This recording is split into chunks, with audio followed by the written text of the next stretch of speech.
Контейнерди бузуп, аскерлерди артка тараткыла ТИИМ Тажик элчисине нота тапшырды. Тышкы иштер министрлигине Тажикстандын Кыргызстандагы элчиси Назирмат Ализода чакыртылып, ага нааразычылык нотасын тапшырды. Бул тууралуу ТИИМдин маалымат кызматы кабарлады. Буга Кыргызстандын Чоңолай районундагы Унжу булак аймагына тажик аскерлери жана атайын техникалары кирип келгени себеп болгон. Тажикстандын элчисине тажик тарап буга чейин кыргыз-тажик чек арасын делимитациялоо жана демаркациялоо боюнча эки тараптын делегациясынын өкмөттүк деңгээлде жетишилген келишимин бузганы боюнча маалымат берилди. Ошондой эле 2021-жылдын 1-майында Кыргызстан менен Тажикстандын коргоо министрлеринин өкүлдөрү макулдашкан протокол сакталбаганы эскертилди. Мындай чагымчылдык аракеттердин аягы чек ара баш аймактагы кырдаалды курчутууга алып келери айтылды дешти ТИИМден.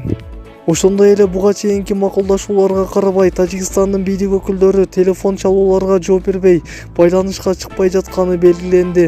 Муну менен чың алууну жайгаруу үчүн сүйлөшүү жүргүзүүдөн качып жатышканы жазылган. Кыргыз тарап эки өлкөнүн чек ара баш аймактарында эскалация болуп кетпешине жол бербөө үчүн тажик тараптан Унжу булакка койгон контейнерин бузуп, аскерлерин жана аскердик техникаларын артка тартып кетүүнү талап кылды. Маалымат булагы Спутник KG сайты.